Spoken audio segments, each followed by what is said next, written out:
नाहरगढ़ के शांत कोने में एक सादा सा घर था। ये घर था रघुनंदन प्रसाद का, जो गरीब तो नहीं थे लेकिन अमीर भी नहीं थे। बस जैसे आम लोगों की होती है वैसे ही संतुलित और साधारण।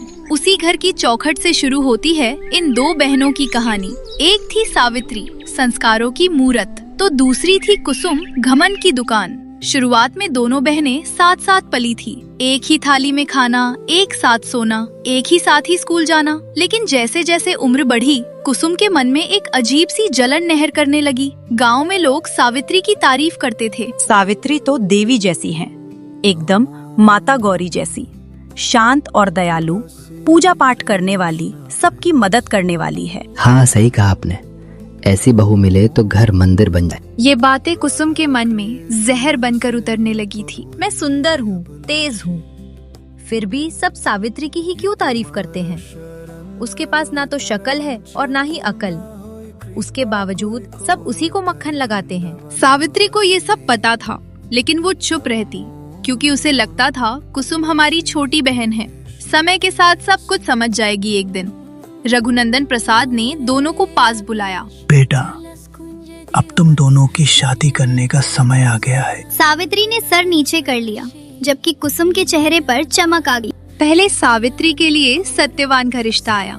सत्यवान गरीब था और खेती बाड़ी का काम करता था, लेकिन दिल से साफ सुथरा, बहुत नेक दिल था। कुसुम ने जब ये सुना तो वो हंस पड़ी। वाह, बड़ी बहन को तो खेती हर किसान मिल गया, अब तो जिंदगी मजे में कटेगी। वैसे भी इसे तो मजदूरी करना अच्छा लगता है। कुसुम की बात पर सावित्री ने कुछ भी नहीं कहा, जबकि रघुनंदन प्रसाद ने जवाब दिया। हाँ, वो गरीब जरूर है, लेकिन मेहनती और ईमानदार है, और साथ ही नेक दिल भी।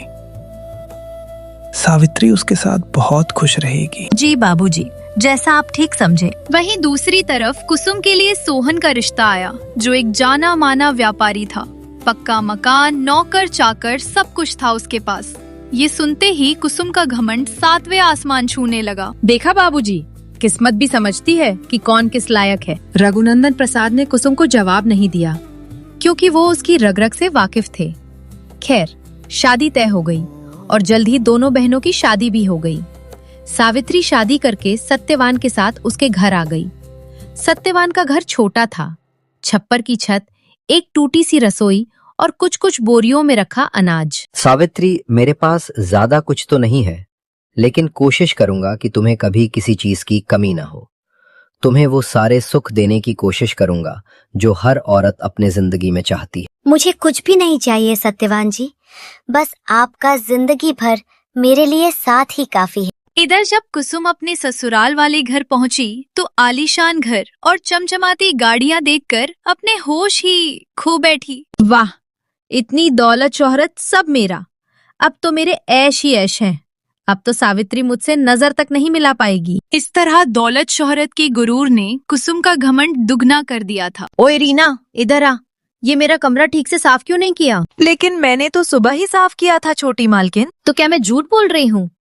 नौकर हो, नौकर बनकर रहो, मालकिन बनने की कोशिश मत करो।